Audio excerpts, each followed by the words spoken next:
네, 사실 최근에 보였던 어떤 부동산 시장의 빙하기, 얼어붙었던 상황들은 거래 절벽에 가져왔다라고 해도 사실 과언이 아닌데 최근에 좀 유의미한 지표들이 좀 나왔습니다. 서울 아파트 거래량이 7개월 만에 1000건을 넘겼는데 여기에 매매 심리도 좀 반등하는 모습을 보이니까 아마 시장에서는 이제 바닥 찍은 거 아니야? 바닥 찍은 징조가 조금씩 나타나는 거 아니야라는 뭐 기대 섞인 해석들을 좀 하는데 교수님 어떠십니까? 바닥 찍은 겁니까? 글쎄요. 그랬으면 어렵나요? 좋겠는데 네. 여러 가지 뭐 시장 상황들이 그렇게 판단하기 좀 힘든 것 같아요. 일단 뭐 1000건이라는 숫자라는 게 사실은 과거의 추세를 보게 되면 이 경험하지 못한 숫자거든요. 그러니까 뭐 500건, 600건 이런 거는 말도 안 되는 숫자지만 여전히 1000건도 뭐 서울에 있어서 거래량이 평년 수준으로 얘기하면 5000건 이상이었고 아, 원래는요? 평소에는? 네, 그렇죠.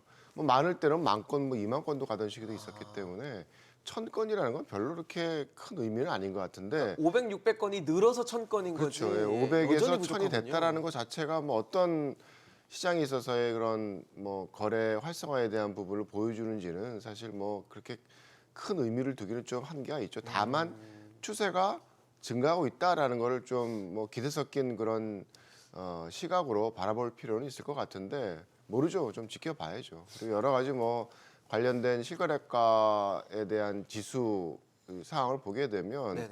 뭐 작년에 뭐 거의 뭐 20% 이상 떨어지는 그런 상황으로 12월까지 네. 나오고 다만 이제 잠정지수 1월치 잠정지수가 생각보다는 조금 덜 떨어진 그 추세로 나왔던 것 같아요. 정확히 숫자는 기억이 안 나는데 이제 근데 뭐 잠정지수 같은 경우에는 사실 뭐 몇 개 안 되는 자료를 가지고서 지수를 만든 거기 때문에 그대로 믿을 수는 없고 다만 이제 앞으로의 방향성이 어떻게 될 건지에 대해서는 좀 뭐 기대를 한번 해볼 수 있는 네. 그런 숫자라는 의미 이외에는 큰 게 없는 것 같고요. 다만 이제 지금 이 시장과 관련돼서는 제일 중요한 게 전세 시장인 것 같아요. 워낙에 뭐 전세 하락폭이 크기 때문에 네네. 이 전세 시장에서의 어떤 폭락에 대한 그런 뭐 리스크가 안정되지 않는 한은 사실은 매매 시장의 어떤 반전을 만들어내기는 좀 한계가 있는 그런 상황이 아닐까 생각을 합니다.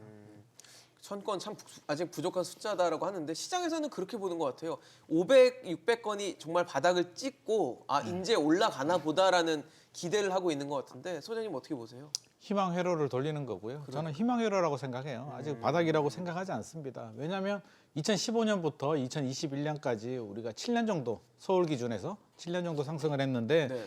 급격한 금리 인상으로 해서 한 6개월 정도 집값 떨어졌거든요. 정확히 따지면 10월부터 12월까지 3개월 정도 가파르게 떨어졌기 때문에 워낙 충격파가 큰데 가파르게 떨어진 부분에 대해서는 일정 부분 이제 바닥을 다지면서 이제 거래가 소폭 늘어났어요. 일산 네. 대책도 나오고 정부에서 강력한 규제 완화 대책들이 나왔기 때문에 이제 유의미한 뭐 지표일 수는 있습니다. 거래량이 늘어나긴 했어요. 우리 12월 달 거래를 보면 서울 부동산 정보광장을 보면 12월 달이 800건 좀 넘었는데요. 1월 달에 1000건이 넘었으니까 그렇네요. 그래프적으로는 분명히 의미 있는 추세인데 교수님 말씀하신 것처럼 800개나 1000개나 500개나 어차피 밥을 한 공기 먹어도 배가 고픈데 네네. 왕창 줄어가지고 한 숟가락 남았는데 거기에 반 숟가락 더 준다고 해서 배가 부를 리는 없는 거거든요. 그래서 저는 추이 자체를 보면 좀 의미를 찾을 수는 있겠지만 전체적으로 보면 여전히 배가 고픈 상황이고 그럼 2월 달이 중요하잖아요. 이게 추세적으로 거래량이 계속 늘어나면서 2월 달, 3월 달이 올라가줘야 되는데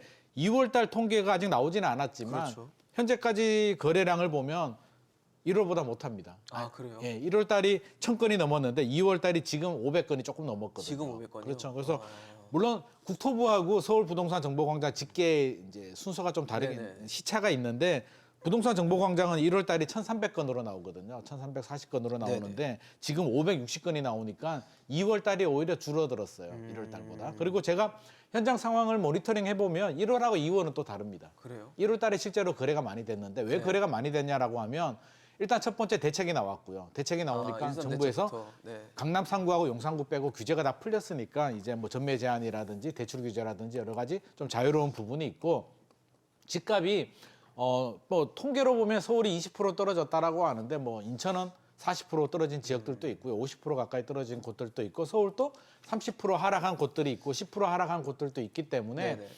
30% 정도 조정된 매물이라면 살만하다. 우리 과거를 보더라도 30% 정도 조정이 되면 이 정도면 바닥이다라는 과거의 학습이 있기 때문에 그 투자 수요들이 좀 유입이 됐어요. 그래서 기다리는 사람들이 들어왔는데 제가 뭐 워낙 대표 아파트니까요. 송파 헬리오시티를 기준으로 네. 말씀을 드리면 가장 잘 나갈 때 2021년도 8월인가요? 10월 달에 23억 8천만 원까지 와, 거래가 됐었거든요. 높았네요.